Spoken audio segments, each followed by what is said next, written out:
If we hit 150, I'll stop. We'll ring a chime and then continue. But for now, let's begin our time together in prayer.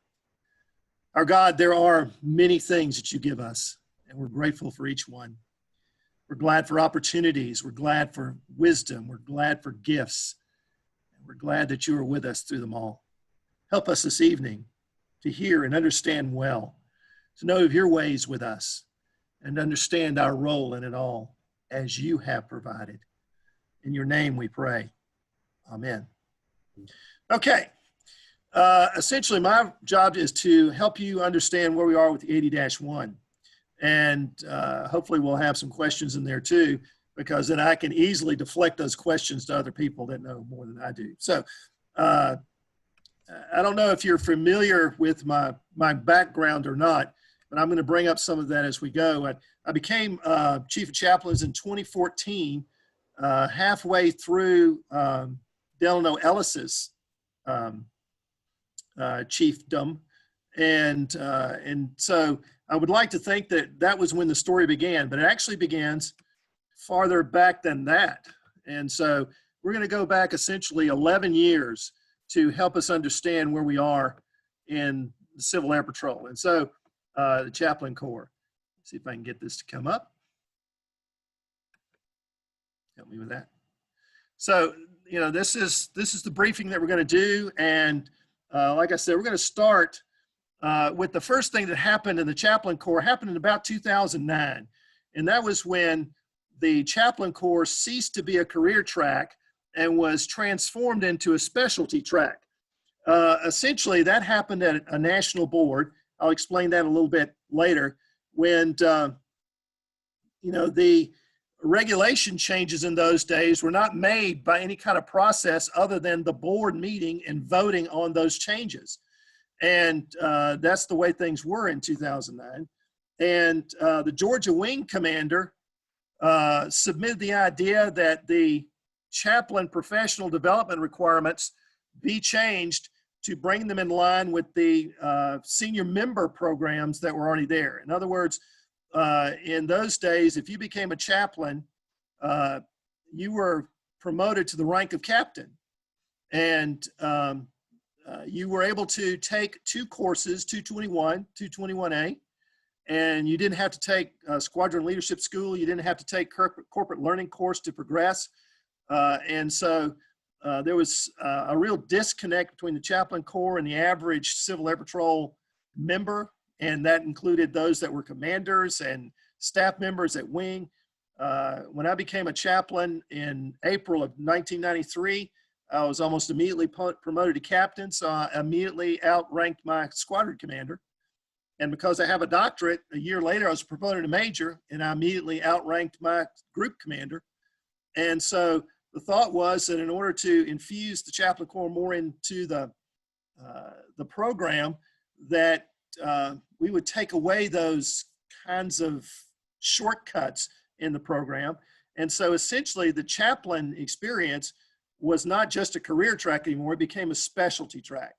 And that was a big change. And so it meant that a lot of the aspects of the regulation had to change too, but it didn't happen at that time. There was some catching up to do.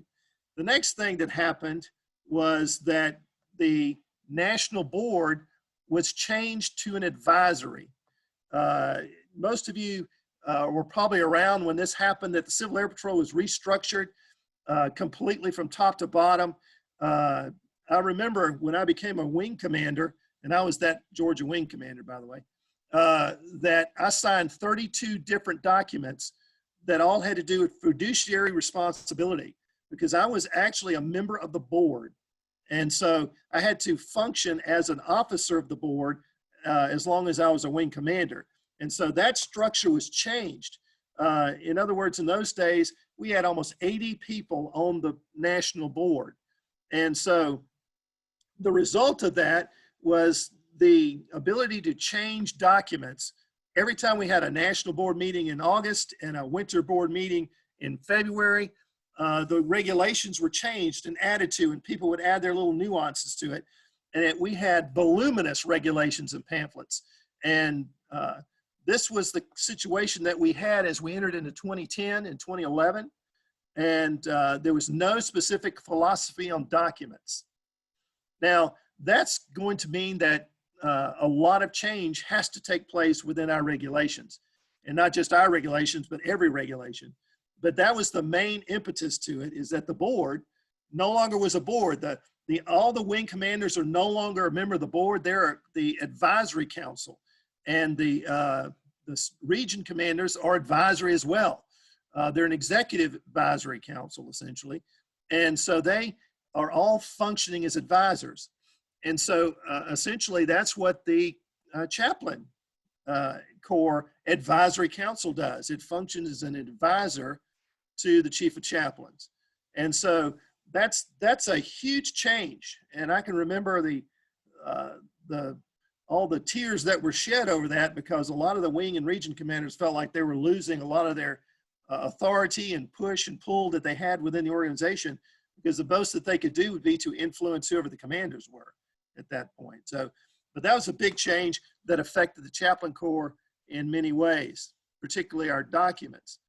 But the most important thing that happened during this time, and it was happening subtly all along, is that the Chaplain Corps changed from being a program to a directorate. And what this means was that when I joined Civil Air Patrol back in the 90s, the Chaplain Corps was managed and run by an Air Force chaplain. For a while it was a full colonel, and then for a while it was a lieutenant colonel, but they wrote most of the documents. They funded it. They developed recognition programs. Even to this day, a major portion of our specialty track and other materials used for training were written by, Chaplain Ken Colton in the late 90s. So it was a very big deal for us, and it created a lot of comfort for us because we had this direct connection to the Air Force and their involvement in what we were doing. Then the Air Force decided to remove that billet, and that was replaced with money. And so the national headquarters hired somebody to manage the Chaplain Corps, running the Chaplain Corps in a similar fashion. Robert Hicks was a major player in all of that for many years. And so we were still managed by a full-time employee at national headquarters, but that person was no longer an Air Force active duty chaplain. And so that went on for a number of years. And then in somewhat of an abrupt fashion, the program began to be managed by a volunteer chaplain. The Chief of Chaplains became the program manager for the Chaplain Corps. And so what that meant was that we no longer had a presence at national headquarters other than a very small desk somewhere. It also meant that we were not privy to the day-to-day workings of the national headquarters. And so we had to manage, create, and move this program with volunteers. And essentially that fell almost exclusively on who was the Chief of Chaplains at the time. And so what we had at that point was a totally new environment for the Chaplain Corps. The Civil Air Patrol had restructured itself to go to an advisory dynamic with the wing commanders and the region commanders. The way in which regulations were going to be changed was changed. Now it's a very tight process. We'll talk more about that in a minute. And then the Chaplain Corps itself now had to manage itself. And so in 2014, we began to tackle all of these issues at the same time. And we had to tackle that through our 265-1, our regulation and our training. And so essentially, 2014 inaugurated a season. These past 6 years have been a season of profound change within the Chaplain Corps. And what we're going to talk about tonight is the culmination of those 6 years in this new document, 80-1. And so just keep in mind that, the world has changed a lot recently, but Civil Air Patrol chaplaincy has changed almost 180 degrees from 2009. And that's what we're dealing with today. So, we're looking at 4 phases over the last 6 years of what we've been doing. Oh, somebody's writing for me. Good. Mark, Mark, Mark. And the first phase took place at the beginning of 2014 and through 2016. And these were the updates that we did to the regulation to help us run the show. Now that we were the ones that were, the volunteers, I mean, were responsible for seeing to it that everything that happened in Civil Air Patrol chaplaincy was happening at our initiative, we needed to have the support and the, I don't know, the bite to the regulations in order to help us do that. And so, you know, we were still working with 165-1. And the first thing that we were able to do, and this was an important moment, and we thought this was going to solve a lot of problems for us, but it hasn't really proved to do that completely.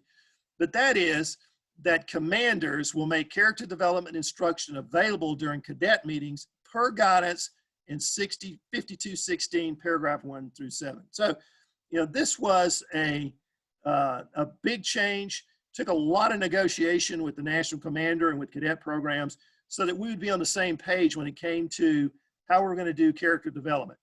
And essentially, the national commander would only sign off on this aspect of things if we tied it to the cadet regulation. And so, you know, this is something that we've all had to deal with over the years, and that is that commanders tended to see character development as an option. And, you know, they struggled with doing it. And so this laid the groundwork for what Chaplain Satgas is going to talk about later, and that is how the character development program was transformed. Well, it all began with this particular change back early in 2014. The other thing that we needed to add to it was the Chief of Chaplain's job description, because we didn't have a job description per se, and it needed to include the fact that the chief functions as a director at national headquarters. The national headquarters has a particular organizational and what's the word I'm looking for, command structure within it, and they used the term directors. And essentially, the chief is doing the work of, you know, the top 4 leaders within national headquarters. You know, and we're doing it for free. We're doing it in our spare time. But you have to keep in mind that the missions are directors. Those who handle aerospace and cadet programs and emergency services, those are directors. And that's the same level that, that the Chief of Chaplains fits in their organizational structure. But we didn't have any kind of description of what that meant within our own regulations, so that when, you know, chiefs would become chiefs, they would know what their job is. And essentially, if you go through the present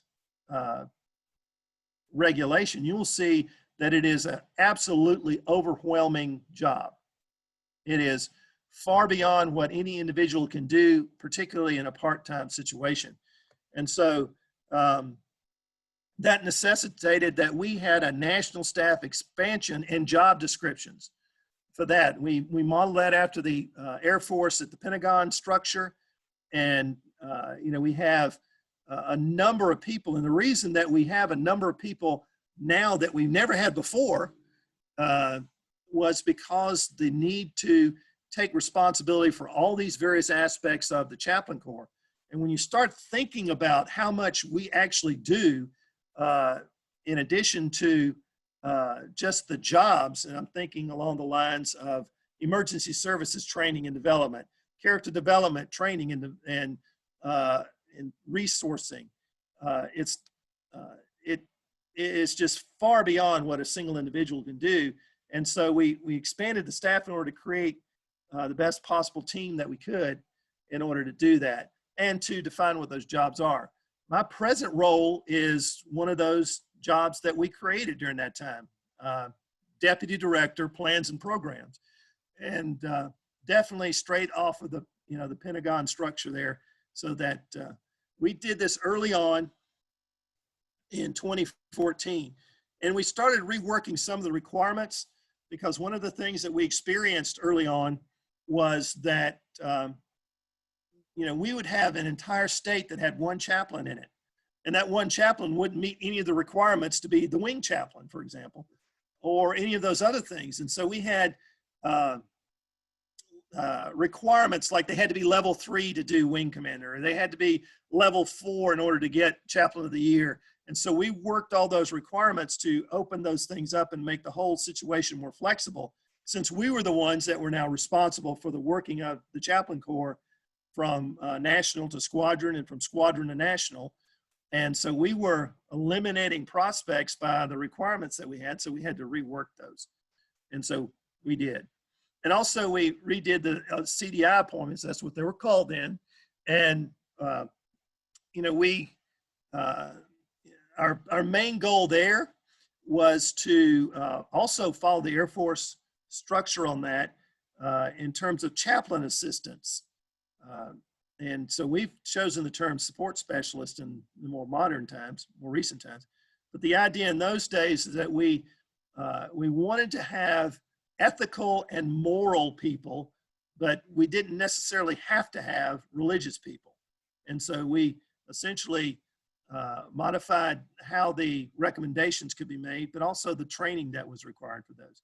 And so that was, you know, we just got out of the gate and we made sure that, you know, we had some changes that would just get us through a little bit.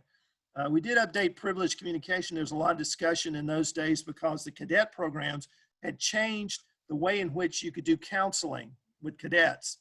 And they had some very strict rules. We actually lost some chaplains over those rules because they felt like they couldn't be legitimately counseling unless they had certain requirements in place. But we did update privileged communication and what that meant because there was some concern about that in terms of how private conversations had to be. So that got us started. But over the next year, we did it again. And so we had to add more updates. And I'm just going to put the list down here of the things that were changed in 2015 in order for us to, you know, to function and maintain our responsibilities and our accomplishments. Some of the highlights of this might be that the chaplain on the bullet point, chaplains and CDIs must use approved character development material. That was another big moment for us because people were making stuff up all over the place. And that meant that there were people who were not within the Chaplain Corps teaching character development. And so they were bringing in all kinds of things into the cadets. And it was creating problems for us because parents were getting upset that you had people who were doing character development proselytizing their children. And so as a chief, that's the person who would hear about this sort of thing and complaints from all over. And so we felt like we needed to really clamp down on the material for the sake of Civil Air Patrol, for the sake of the cadets, for the sake of the leaders, for the sake of the Chaplain Corps. And so yeah, that also took a big change. So you can see some of the duties were defined. And another thing that we did that was a very pragmatic thing is we eliminated term limits for wing chaplains. So yeah, if you want to be wing chaplain for 45 years, you can certainly do that. And we'll be more than happy for you to do that if you're doing a good job. So it's 2015 was a very trying time for us in the sense that we were just now getting a handle on what the fullness of that responsibility was going to be like for the Chaplain Corps. And all I can say is I am just profoundly grateful for some very talented people and committed people who agreed to take this role on and work as a team to see us through it, because it was, you know, in many cases, we were struggling against all types of cross currents within Civil Air Patrol because there were so many changes going on that we could have easily been washed to the side of the picture if we weren't careful. So we were dealing with things like budget and dealing with things like access to various aspects of Civil Air Patrol, particularly IT, which has become pretty much the center post of the national headquarters in terms of getting things done. So we even, came up with our own IT person. Jeff Williams did a great job for us in those days. And I was more than happy for him to have to bang his head against the IT people at national headquarters. And that's the reason why his head's so flat. But anyway, he did a spectacular job there too. And so we had some very talented people working for us all at the same time. That was the main challenge that we had. We had to change the regulations, but we also had to do everything at the same time. And so we had to have teams working in parallel with one another as we were dealing with everything from character development to senior ethics development to mission chaplain to all the CSS materials, which were all, there was none of that there. It was all being created by CDIs at that time. So it was the second phase happened right after 2015, and that is reengineering. I told you about the problem with the regulations and pamphlets throughout Civil Air Patrol. Well, we had our Air Force liaison person took that on. And the reengineering process is the complete redoing of every document that we have in Civil Air Patrol, of which ours is a part of that. And so being a directorate like we were responsible for developing all this material. And then we would submit it to them for approval and for coordination with everything else. And that's what's taken all these years.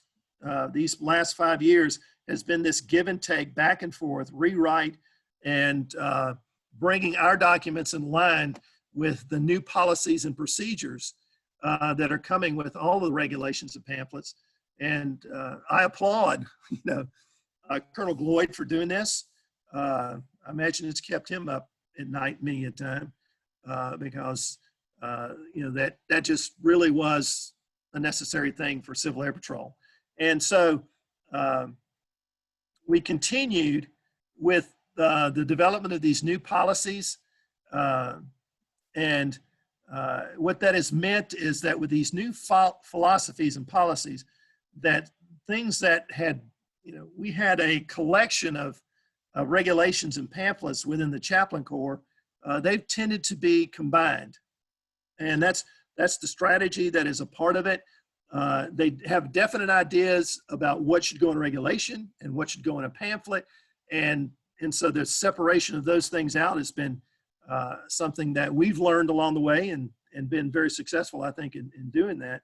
So now the 80-1 includes the former 165-1 and the it's 265, I'm sorry, and 265-2, which you'll recognize as the regulation and the code of ethics. So 80-1 includes both of those. And the same thing has happened with our pamphlet. It used to, all these used to be different documents, but now it's 221, which is the chaplain specialty track, and the A, B, and C, which are the training materials, and the 225, which is the CSS specialty track. So actually we used to have a nice collection of documents that we called our own, and now there are not that many of them anymore. And so you can see how the strategy is playing out. And the thing is that the new 40-80 is 173 pages long. That's just long, people. But feel free to read it at your leisure. I just want you to know that it is shorter than my dissertation was, but I'm not really excited about having to read it all again, but I'm sure that I'll make that happen at some point. But you can see what the reengineering has done, and has led us to do more reworking of requirements for positions and awards that bring it into other regulatory issues related to promotion and rank and all that. And so we've had to coordinate with them, and so we've done that. And then, of course, solidifying these CSS appointment requirements. One of the things I need to say at this point is we've gone through this process, but we're still actually working on the 2015 265-1. That is the document of the day for us. And what we're talking in 80-1 has not yet been approved yet. And all these changes that we're talking about, only the ones from 2015 have been woven into the regulation. So we're looking at all of these changes taking place, hopefully, in the near future. And so imagine that during Chaplain Murdoch's briefing on Tuesday, that he covered that timeline a little bit for you, because I'll tell you, as a chief of chaplains, I learned never to predict anything. Just when I'd say I'd shot the long bow on the thing, saying it'll be ready by the spring. Well, here we are 5 years later, and it's not ready by the spring. So, it's both a frustrating and very non-rewarding thing sometimes. And we continue to update privileged communication so that people would understand the most important aspect of it is that Civil Air Patrol does not grant privileged communication to anybody, that you bring that with you according to the state laws that you function under. So whatever role that you have as a religious person, as a clergy person, the state laws of privileged communication cover you. We just sort of allow them at that point. Okay, we're almost through. So if you got your questions, you can begin working those through, and then we'll have plenty of time to work on those. The regulation really is finishing up now. I'm not going to tell you when, but it really falls into three categories of what the regulation is going to entail. First are updates. In other words, we're doing language better. In other words, we're not using CDI anymore. We're using CSS. We are also dealing with language that affects the Chaplain Corps, like instead of, if you're going to become a commander, you're going to have to give up your chaplain role. And so we changed that from resigning from the Chaplain Corps to withdrawing from the Chaplain Corps, because that's actually more descriptive. We have reworked the forms, reworked job descriptions for the national staff, for the region level staff, and actually have job descriptions for wing chaplains and squadron commanders, so that squadron chaplains, so that you can understand somewhat of what your job is, or what we by regulation require you to be doing.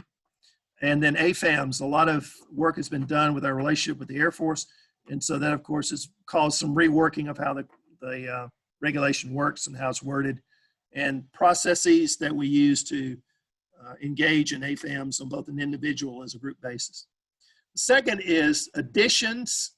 We've added a lot of things, and I'm going back to the 2014 regulation now, that we have formulated and fine-tuned what our national chaplain structure is going to be. We've talked about privileged communication more, the withdrawal issue I just raised, and we've added, probably the most significant thing is CSS representation at the wing, region, and national level, so that there is the option for wing commanders and region commanders and the chief of chaplains to bring a CSS individual on to the staff of those various levels, and what their job would be at that point. Of course, we've also had some revisions on the wards, and I guess the most important one would be that our National Chaplain Award is only one of them now. That would be according to this regulation. We were the only organization in Civil Air Patrol that got 2 national awards, and so I think this was a positive direction. We've actually revised the Code of Ethics some to bring them more up to date in accordance with some of the language that was in that. An annual report instead of a semi-annual report, and then the appointment requirements for CSSs. So you can understand when you get the regulation or see it, if you've seen drafts of it, you will find these 3 areas of changes that are in it. And if you go back to the the 265-1 that we inherited in 2014, it is a completely reworked document, taking into account all the changes that have happened in Civil Air Patrol and the future that we have for the Chaplain Corps to take care of. So I know this has been relatively quick, but I'm going to now open it up for questions and comments, and then I'm hoping that Tim will come back on, and whoever else is handling all those questions will come back on, and we'll work through those together. Yes, sir. I'll ask a couple of questions that were addressed privately through me to you. And one is, Okay. could you please address, when did we go from just chaplains only to actually having non-chaplains be part of the Chaplain Corps? And then the second question that came privately was, could you address the evolution of non-seminary or wavered chaplains and how that all came to be, and how did we get around that? I appreciate people thinking I lived that long to know all this stuff. I really do. But anyway, the first one is the emergence of the CDI. And that goes back really, if I remember right, and it goes back long before my involvement at the national level. I mean, I've been involved at the national level since the early 2000s.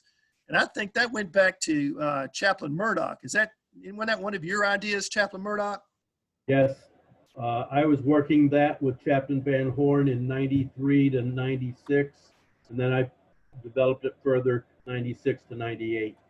Yeah, I mean, you're talking about like the founding fathers now when you're talking about Van Horn and Murdoch. I mean, that's just, those people are, I mean, golly, it's, they just that's back when Civil Air Patrol had biplanes and stuff. But yeah, it's an old concept, and the basic realization was that even back then, the understanding was we would never be able to have enough chaplains to cover every single Civil Air Patrol unit. And so using the, in conversation with the Air Force and their chaplain assistant program, because that's the idea that it had. And of course, we couldn't do the chaplain assistant program because that's an enlisted program. And of course, CDIs had to be, you would not believe how much trouble we had coming up with a name for that, by the way. Because CD is also counter drug. And so we were searching for a while as to what to name these people whose only job was to be character development instructors, or back then it was moral leadership instructors. So they were MLOs for a while, and we had badges and patches and all that produced. And then, almost immediately after that, they changed it to CDIs. And so you can probably sell those MLO badges on eBay for something. But, it started way back then, and it's evolved over time as the Chaplain Corps essentially was the one person discusser of it, because the main thing that everybody was concerned about is that you'd have a CDI or MLO who saw themselves as a semi-chaplain and taking on chaplain responsibilities. And so before we could get very far with the Chaplain Corps or with Civil Air Patrol National Headquarters, we had to do some significant differentiation between the two roles and the requirements for those roles.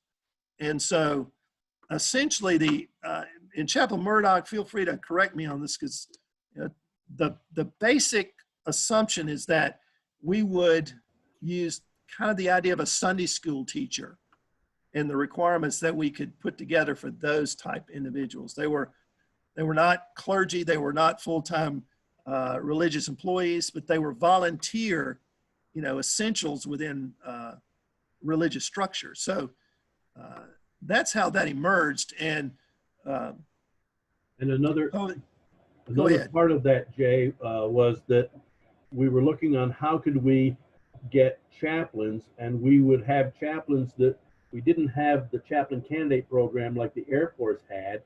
So we were looking at that. How do we get seminary students involved and then keep them involved until they get all their training and their paperwork and their endorsement, all that done. So we used the MLO program to help with that aspect as well. And we still Yes. use that today as part of that, so that we can get clergy from the various faith traditions who are in seminaries and be able to help them become a part and then move into the full chaplaincy once they have met all their requirements from the schools and the endorsement. Yeah. But the basic idea behind that was that we would be able to provide, more likely be able to provide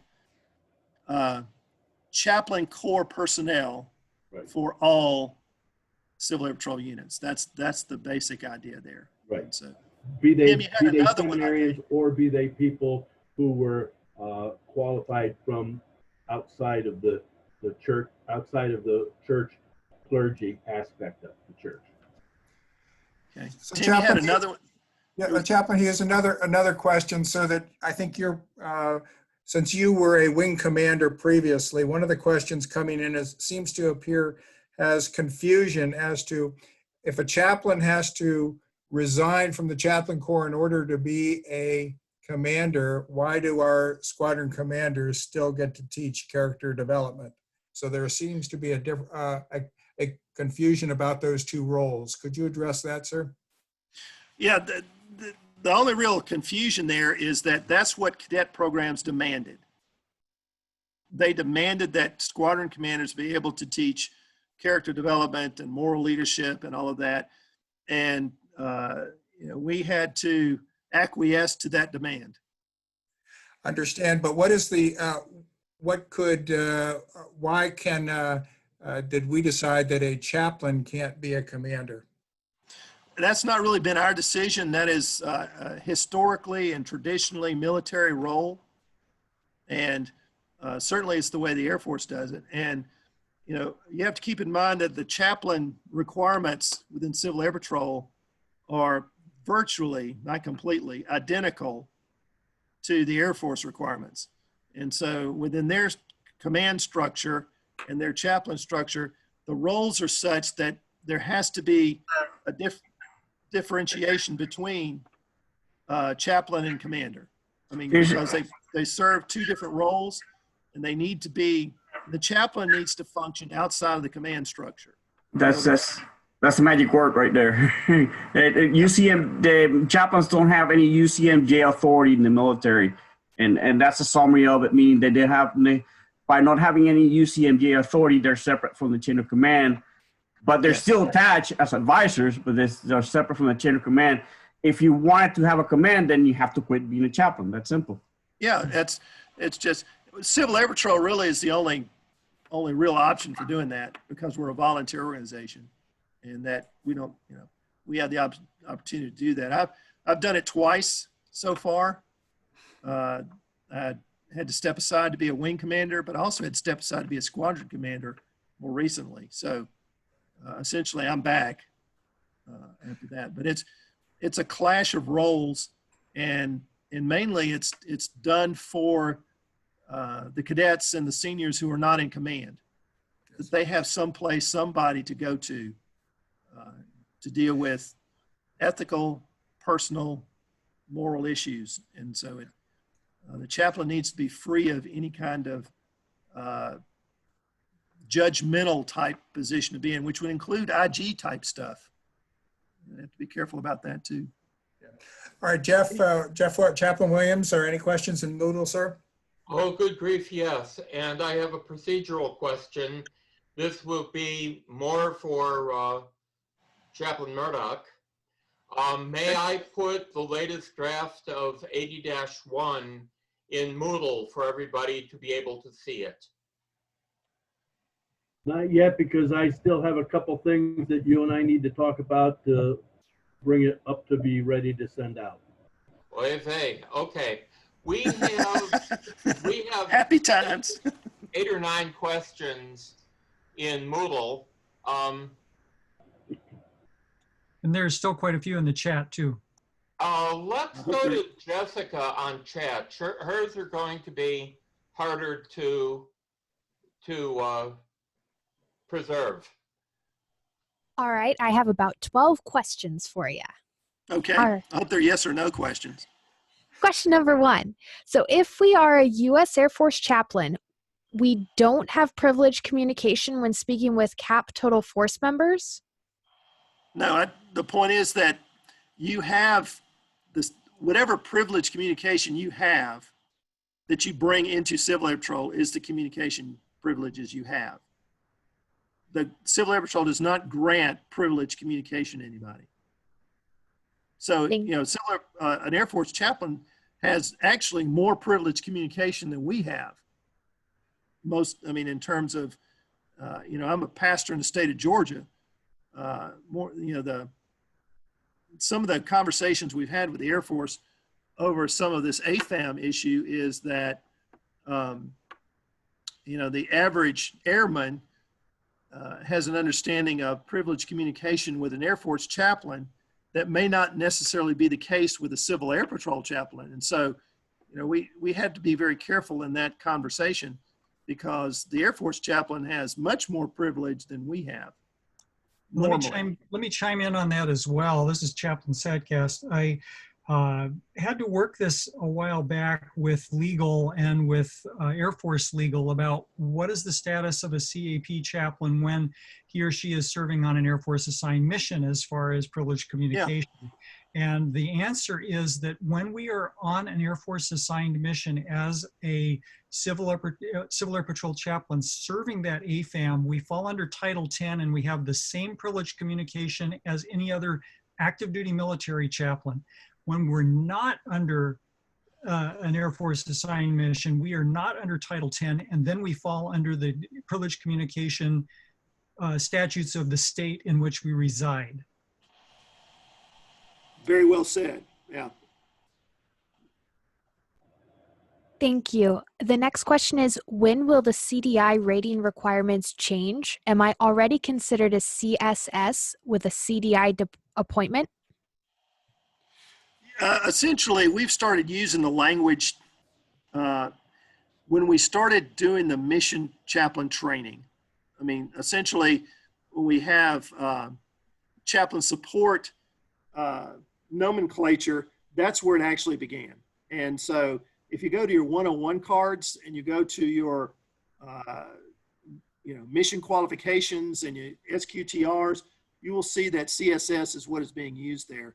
The reason that we went ahead and did that is because we had no idea it's going to take us 6 years to get this regulation through. You know, like I said, I don't know, Charlie, if you did the same thing I did, is people were always asking me, well, when's the new regulation going to be due? And I was, give us a couple of months, I think we'll have it. And so, you know, that made visiting the chaplain staff colleges a little tense every now and then, because every time I'd go visit a chaplain staff college, it'd been a year since they asked me that question, and I had the exact same answer. So, and I sent it through full coordination at national headquarters, and then I had to go through full revision again. I had 200 items from just Paul Gloyd that had to be addressed. So this has been an epic undertaking. Yeah, that's right. And then I got it's right up there with El Cid, no doubt about it. But that's the reason. I got to pick it up, and we're doing some of it still. And so, but the answer to your question is, the regulation is trying to catch up with our normal practice. Yes. Sir, I'm as the timekeeper here. We're coming to the end of our time with you, and I think we're going to plan to have questions in Moodle, and our question team will gather the questions for you, send them off, and ask you to perhaps address a few of them that you think are important, and we'll put those questions out on Moodle. That okay? Sounds good. That'll be great.